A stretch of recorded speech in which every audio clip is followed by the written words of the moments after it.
News TN நேயர்களுக்கு வணக்கம். இன்னைக்கு நம்ம வந்து எதை பற்றி பேச போகிறோம்னா, எடப்பாடி பழனிசாமி அவர்கள் வந்து கரூர் தேர்தலுக்கு அப்புறமா வந்து ஒரு 3-4 நாள் கேப் விட்டு நேற்று வந்து பிரச்சார பயணத்தை ஸ்டார்ட் பண்ணியிருக்காரு. எங்கெங்கே போயிருக்காருன்னா, தர்மபுரி, அரூர், பாப்பிரெட்டியாப்பட்டி இந்த 3 ஊருக்கும் வந்து எடப்பாடி பழனிசாமி அவர்கள் வந்து ரோட் ஷோ போயிருக்காரு. ஆமாம், இப்போ இந்த 3 சட்டமன்ற தொகுதிகளுக்கு போயிருக்காரு. அதுக்கு முன்னாடி கரூரில் நடந்த சம்பவத்துக்கு பல அரசியல் கட்சிகளாக இருக்கட்டும், இல்லை பல எதிர்கட்சிகள் வந்து இந்த சம்பவத்துக்கு தாவேகா தலைவர் விஜய் தான் காரணம், அவர் தான் முழு பொறுப்பையுமே ஏற்கணும், அது மட்டும் இல்லாமல் விஜய் அவர்களை கைது பண்ணணும் அப்படின்ற மாதிரி பலருமே அவங்களுடைய கருத்துக்களையும் விஜய் அவர்கள் மேல குற்றச்சாட்டுகளையும் வச்சாங்க. கை வச்சு பாரு தமிழ்நாடு என்ன ஆகுதுன்னு.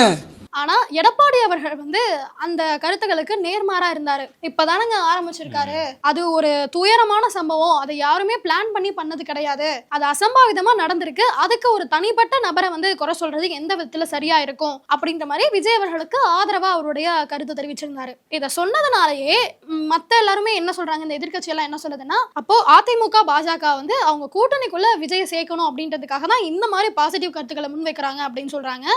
இப்ப நீ கொஞ்சம் நார்மலா யோசிச்சு பாரு, ஒரு அசம்பாவிதம் நடந்திருக்கு, அதுக்கு யாரு காரணம் அப்படின்ற விசாரணை போயிட்டு இருக்கு. அந்த உண்மைத்தன்மை வெளியே வரதுக்கு முன்னாடியே இவரை தான் அரெஸ்ட் பண்ணணும், இவர் தான் காரணம், அவர் கட்சி தான் காரணம் அப்படின்னு ஒரு குற்றச்சாட்டை முன்வைக்கிறது எந்த விதத்துல சரியா இருக்கும்? அவங்க யோசிச்சு எது நியாயமா இருக்குமோ அந்த கருத்துக்கள் தான் சொல்லிட்டு இருக்காங்க. ஆனா இவங்க கொஞ்சம் கூட நியாயமே இல்லாம அவர் புதுசா ஒரு கட்சி தொடங்கியிருக்காரு, அவரு கட்சினால நம்ம கட்சிக்கு ஆபத்தா இருக்கும் அப்படின்ற ஒரே காரணத்தினால திமுக இருக்கட்டும், திமுக கூட்டணியா இருக்கட்டும், எல்லாருமே விஜய் அவர்களை தான் தாக்கியிருக்காங்க. அதே மாதிரி தான் அண்ணாமலை அவர்களும் விஜய் கொஞ்சம் ஆதரவா தான் இருந்துச்சு. ஏத்துக்க மாட்டாங்க.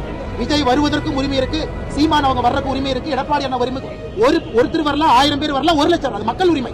வர்ற மக்கள் எப்படி தடுப்பீங்க? அதனால விஜய் அவர்கள் அவர்தான் காரணம், அதை ஏத்துக்கவே மாட்டேன். விஜய் வந்தனால நடந்துச்சுங்கிறீங்க. Indian air force aero show, Vijay எங்க வந்தாரா? ஏன் 5 பேர் இருந்தாங்க? அதுக்கு பதில் சொல்லட்டும். அன்னைக்கு முதலமைச்சர் அங்க இருந்தீங்க, துணை முதலமைச்சர் இருந்தீங்க, 5 பேர் யார் இருந்தாங்க? ஏன்னா விஜய் வந்து ஃபர்ஸ்ட் டைம் ரோட் ஷோ நடத்தல, இது முன்னாடி திருவாரூராக இருக்கட்டும், இதுக்கப்புறம் வந்து நாகப்பட்டினமாக இருக்கட்டும், இங்கேயுமே சக்ஸஸ்ஃபுல்லாக தான் முடிஞ்சு. ஸோ அங்கே நடக்காத எந்த ஒரு அசம்பாவிதமும் இங்கே நடக்குதுன்னா ஏதோ ஒரு சந்தேகத்தை வந்து எழுப்புது. அது மட்டும் இல்லாமல் இதுக்கு முழுக்க வந்து விஜய் வந்து பொறுப்பேற்க முடியாது, ஏன்னா ஆளுங்கட்சி இருக்குது. ஸோ ஆளுங்கட்சி தான் பெர்மிஷன் கொடுக்கணும், இடத்த சூஸ் பண்ணணும், போலீஸ் பாதுகாப்பு கொடுக்கணும், இதெல்லாமே ஆளுங்கட்சியோட பொறுப்பு தான். ஸோ இதில் வந்து 80% வந்து ஆளுங்கட்சி மேலே தான் பொறுப்பு இருக்குது, 20% வந்து விஜய் மேலே பொறுப்பு இருக்குன்றது அண்ணாமலை தெளிவாக சொல்லியிருந்தாரு. ஸோ இதனாலையும் கூட அண்ணாமலையும் சப்போர்ட் பண்ணுறதுனால, ஸோ நீ சொன்ன மாதிரி டிவிகே, பிஜேபி, ஏடிஎம்கே 3 கூட்டணி அமைக்குமான்ற மாதிரி நிறைய பேர் பேசிட்டு இருக்காங்க. நம்ம பொறுத்திருந்து தான் பார்க்கணும். ஆமாம், அடுத்து எடப்பாடி அவர்களுமே இந்த விஷயத்த சொல்லியிருந்தாரு. என்ன அப்படின்னா, ஏங்க ஒரு அசம்பாவிதம் நடக்குது, அந்த கட்சிக்காரரே தப்பா இருக்கட்டும், அந்த கட்சி தலைவரே தப்பு பண்ணதா இருக்கட்டும், ஆனா அங்க வரக்கூடிய பொதுமக்களுக்கு பாதுகாப்பு கொடுக்க வேண்டிய கடமைன்றது ஆளும் கட்சிக்கு தான் இருக்கு. இன்றைக்கு ஒரு அரசாங்கம் தான் நாட்டு மக்களை காக்கக்கூடிய பொறுப்பு இருப்பது அரசாங்கம். இன்றைக்கு ஒரு பொதுக்கூட்டம், ஒரு பேரணி, ஒரு ஆர்ப்பாட்டம், இதற்கெல்லாம் பாதுகாப்பு கொடுப்பது அரசின் கடமை. இன்றைக்கு முதலமைச்சர் கையில் தான் காவல்துறை இருக்கின்றது. அவங்க 10,000 பேர் வராங்கன்னு சொல்லிட்டு 30,000 பேர் 50,000 பேர் வந்தாலும் கூட அந்த கூட்டத்தை எப்படி கட்டுப்படுத்துறது, அவங்களுக்கு உரிய பாதுகாப்பு எப்படி கொடுக்கணும் அப்படின்றத ஆளும் கட்சி தான் பார்க்கணும். இவ்வளவு தவறுகளை அவங்க மேல வச்சுட்டு புதுசா கட்சி ஆரம்பிச்ச ஒருத்தரை சரியில்லை, அவர் கட்சியை மூடிட்டு போகணும் அப்படின்ற அளவுக்கு இவ்வளோ ஒரு இதை பண்றாங்களே அப்படின்ற மாதிரி எடப்பாடி அவர்கள் அவர் நேத்தி போன ஒரு சட்டமன்ற தொகுதியில பேசியிருந்தாரு. ஸோ இந்த கரூர் சம்பவம் நடந்ததுக்கப்புறம் செந்தில் பாலாஜி அவர்கள் வந்து ஒரு ப்ரெஸ் மீட் ரிலீஸ் பண்ணியிருந்தார். அந்த ப்ரெஸ் மீட்ல என்ன சொல்லியிருந்தாருன்னா, செந்தில் பாலாஜி அவர்கள் வந்து எல்லாருமே 10 ரூபா செந்தில் பாலாஜி, 10 ரூபா பாலாஜி கிண்டல் பண்றாங்க. இது ஏன் இப்படி சொல்றாங்க? ஏன்னா எடப்பாடி பழனிசாமி அவர்கள் வந்து 10 ரூபா சொல்லியிருக்காரு, விஜய் அவர்களுமே வந்து 10 ரூபா பாலாஜின்னு பாட்டெல்லாம் பண்ணாரு. ஸோ இதுக்கு வந்து செந்தில் பாலாஜி என்ன சொல்றாருன்னா, நீ ஏன் இப்பெல்லாம் கூப்பிடுறீங்க, நான் மட்டும் தான் ஊழல் பண்ணேனா, எடப்பாடி ஆட்சியில வந்து 4 வருஷம் ஆண்டாரு, அந்த 4 வருஷத்துல என்னென்ன ஊழல் பண்ணாருன்னு எனக்கும் தெரியும் அப்படின்னா, அவர் தான் வந்து 10 ரூபா எடப்பாடி பழனிசாமி சொல்லணுன்ற மாதிரிலாம் சொல்லியிருந்தாரு. ஆமா, நானுமே பார்த்தேன் அவர் செந்தில் பாலாஜி பேசினது. 10 ரூபா என்ன 10 ரூபா பாலாஜின்னு சொல்றீங்க, அவரோட ஆட்சியில டாஸ்மாக்ல மட்டுமே எத்தனை கோடி ஊழல் பார்த்தீங்களா, அப்ப அவரை 10 ரூபா பழனிசாமின்னு சொன்னா ஒத்துப்பீங்களா அப்படின்ற மாதிரி கேட்டிருந்தாரு. அதுக்கு எடப்பாடி அவர்கள் தக்க கவுன்ஷனை கொடுத்திருந்தாரு. என்ன அப்படின்னா, ஊருக்கே தெரியும் ISI முத்திர மாதிரி ஆகி போச்சுங்க, 10 ரூபான்னா கீழே இந்த கிரௌட்ல நிக்கிறவங்க எல்லாருமே செந்தில் பாலாஜி செந்தில் பாலாஜி அப்படின்னு கத்துறாங்க, மக்கள் வரைக்குமே எல்லார் மனசுலயும் ஆழமா பதிஞ்சிருக்கு. இப்ப 10 ரூபானாலே பாலாஜி தான் ஞாபகம் வராங்க. 10 ரூபா பாலாஜியா, பரவாயில்ல, எங்களை விட உங்களுக்கு நல்லா தெரிஞ்சிருக்கு. முன்னாடியெல்லாம் 10 ரூபாய்னா வேற ஏதாவது ஞாபகம் வரும். இப்ப 10 ரூபாய் காயினை பார்த்தாலோ இல்ல 10 ரூபாய் நோட்டை பார்த்தாலோ செந்தில் பாலாஜி அவர்கள் மூஞ்சி தாங்க ஞாபகம் வருது. அது எனக்கு மட்டும் கிடையாது, எல்லா மக்களுக்குமே அப்படிதான் அப்படின்றதையுமே ரொம்ப ஸ்ட்ராங்கா ஆணித்தனமா சொல்லியிருந்தாரு. இப்போ விமர்சனம் யாரு வேணா யாரு மேல வேணா வைக்கலாம், அதுக்கு ஒரு சான்று வேணும், இல்ல தக்க ஒரு வார்த்தையை பயன்படுத்தி ஒரு விமர்சனம் வச்சாங்க அப்படின்னா அதை யாரு வேணாலும் ஏத்துக்கலாம். அதை விட்டுட்டு அவரை ஒரு விஷயம் சொல்றாங்க அப்படின்னா அதை அப்படியே திருப்பி விடுறதுக்காக ஒரு விமர்சனம் வைக்கிறது நல்லாவே இல்லை அப்படின்ற மாதிரியுமே சொல்லியிருந்தாரு. நேற்று நம்ம பேசியிருந்தோம் வந்து திருவண்ணாமலையில் வந்து காவல்துறையினரே வந்து பெண்கள் வந்து பாலியல் வன்கொடுமை செஞ்சிருந்த நியூஸை. ஆனால் அந்த நியூஸ் வந்து தமிழ்நாட்டில் பெருசாக பேசவே படல. இதுக்கான காரணம் வந்து ஆளுங்கட்சி தான். ஆளுங்கட்சி மேலே அது குற்றம் இருந்தால் அதை அப்படியே மூடி மறைச்சிடறாங்க. எதிர்கட்சியோ இல்லை மற்ற ஏதாவது பிரச்சனை இருந்துச்சுன்னா நல்ல ஊதி பெருசாக்கி மீடியாவில் சொல்லி அரெஸ்ட் பண்ணி இந்த லெவல் கொண்டு போகிறாங்க. ஸோ இதை வந்து எடப்பாடி பழனிசாமி வந்து நேற்று வந்து பிரச்சாரத்தில் அட்ரஸும் பண்ணியிருந்தாரு. ஆமா, இப்போ பொதுவாகவே ஸ்டாலின் அவர்கள் வந்து ஆட்சிக்கு வரதுக்கு முன்னாடி என்ன சொல்லியிருந்தார் ஒரு வாக்குறுதி கிட்ட அப்படின்னா, தமிழ்நாடு பெண்களுக்கு பாதுகாப்பு இல்லாத மாநிலமா இருக்கு, நாங்க ஆட்சிக்கு வந்த பிறகு எல்லாத்தையுமே சரி பண்ணுவோம், பெண்களுக்கு உரிய பாதுகாப்பை நாங்க கொடுப்போம் அப்படின்ற மாதிரி சொல்லியிருந்தாரு.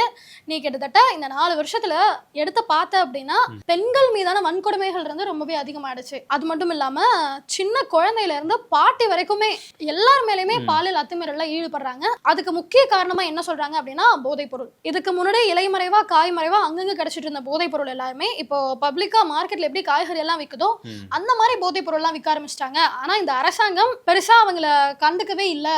ஏன்னா ஜாஃபர் சாதிக் எல்லாருக்குமே தெரிஞ்ச ஒரு விஷயம் தான். ஆமா, நம்ம துணை முதலமைச்சர் கூட எல்லாம் போட்டோலாம் எடுத்து ரிலீஸ் பண்ணியிருந்தாரு. ஆமா ஆமா, அந்த போட்டோ கூட பயங்கரமா வைரல் ஆச்சு. அந்த போட்டோ வைரல் ஆனதுக்கு அப்புறமா ஒருவேளை இந்த சம்பவத்துக்கும் ஆளும் கட்சிக்கும் கூட ஏதாவது தொடர்பு இருக்கா அப்படின்ற மாதிரி கூட எதிர்க்கட்சிகள் கேள்வி எல்லாம் எழுப்பியிருந்தாங்க.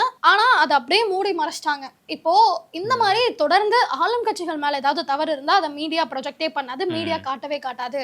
அதுவே எதிர்க்கட்சி எடப்பாடி இதை சொல்லியே இருந்தாரு. என் ஆட்சியில சின்னதா ஒரு துரும்பு கீழே விழுந்தா கூட அவ்வளவு பெருசா போட்டு போட்டு காட்டுவாங்க, ஆனா இப்ப எதுவுமே பண்ண மாட்டேன்றாங்க. சோ அப்போ ஆளும் கட்சியில இருந்து ஆர்டர் வருது, இதெல்லாம் மட்டும்தான் காட்டணும், இதெல்லாம் மட்டும்தான் ஹைப் பண்ணணும், மத்த எந்த வீடியோமே காட்டக்கூடாது, எந்த வீடியோமே ஹைப் பண்ணக்கூடாது அப்படின்ற மாதிரி அவங்களுக்கு ஒரு கமெண்ட் வருது போல் இருக்கு. அந்த கமெண்ட்டை கேட்டு எல்லாருமே நடக்கிறாங்க அப்படின்ற ஒரு குற்றச்சாட்டுமே வச்சிருந்தாங்க. ஏன்னா இத்தனைக்கும் தமிழ்நாடு காவல்துறை வந்து முதலமைச்சரோட நேரடி கட்டுப்பாட்டுக்குள்ள இருக்கிற ஒரு துறை தான். ஸோ அந்த காவல்துறையில பிரச்சனை வரும்போது ரொம்ப ரொம்ப மோசமான நிலைமையில தான் தமிழ்நாடு இருக்கு. ஸோ இப்படிப்பட்ட முதலமைச்சர் வந்து தமிழ்நாட்டுக்கு தேவையானதை எடப்பாடி பழனிசாமி வந்து கேட்டிருந்தாரு. அதுக்கு வந்து மக்கள் தான் வந்து பதில் சொல்லணும். ஆமா, ஏன்னா இந்த 2026 தேர்தல் வரப்போகுது. இந்த தேர்தல் களம்ன்றது நாளுக்கு நாள் மாறிக்கிட்டே இருக்கு. இவங்க இந்த கரூர் சம்பவம் நடக்கும்பொழுது திமுக சார்பில் என்ன நினைச்சிருந்தாங்க அப்படின்னா இது கண்டிப்பா விஜய் அவர்களுக்கு ஒரு பேக் ஃபயரா மாறிடும், அவர் தேர்தலை நிக்கவே யோசிப்பாரு, தயங்குவாரு, மக்கள் யாருமே அவருக்கு ஓட்டு போட மாட்டாங்க, மக்கள் மத்தியில இது ஒரு நெகட்டிவிட்டியை ஸ்ப்ரெட் பண்ற மாதிரி தான் இருக்கும் அப்படின்னு ஒரு ஐடியால இருந்தாங்க போல் இருக்கு. ஆனா இங்க அப்படியே ஆப்போசிட்டா மாறிடுச்சு.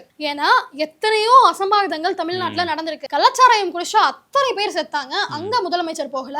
ஏன் இங்க சென்னையில ஏர் ஷோ பண்ணாங்க பாத்தியா, அங்க கூட 5 பேர் இறந்து போயிருக்காங்க, அவங்க வீட்டுக்கு போகல. இப்படி பல சம்பவங்கள் சொல்லிக்கிட்டே போகலாம். ஆமா, தூய்மை பணியாளர்கள் பிரச்சனை நடந்தப்போ இங்க தமிழ்நாடோட தலைநகரம் சென்னையில தான் நடக்குது, அதுவும் ரிப்பன் பில்டிங் வாசல்ல நடக்குது. அந்த இடத்துக்கு முதலமைச்சர் போகல. இப்போ இந்த கரூர் சம்பவத்துக்கு முதலமைச்சர் போனதை யாருமே கிரிட்டிசைஸ் பண்ணல. இங்கெல்லாம் வராம அங்க மட்டும் வராரு அப்படின்னா அதையும் வச்சு அரசியல் தான் பண்றாங்க, இதை கூட ஓட்டா மாத்துறதுக்கான முயற்சியில தான் இருக்காங்க அப்படின்ற குற்றச்சாட்டையுமே எடப்பாடி அவர்கள் வச்சிருந்தாரு. ஸோ இந்த தேர்தல் கிளம்புறது இன்னும் 4 மாசம் தான் இருக்கு. 4 மாசத்துல நிறைய விஷயங்கள் நடக்கும், நடக்காம போகும். ஸோ என்ன நடக்குதுன்றதை நம்ம பொறுத்து தான் பார்க்கணும். ஆனால் எடப்பாடி பழனிசாமி வந்து இன்னைக்கும் சில தொகுதிகள் வந்து பிரச்சாரம் போயிருக்காரு. அதை பத்தி நாளைக்கு பேசலாம். நன்றி.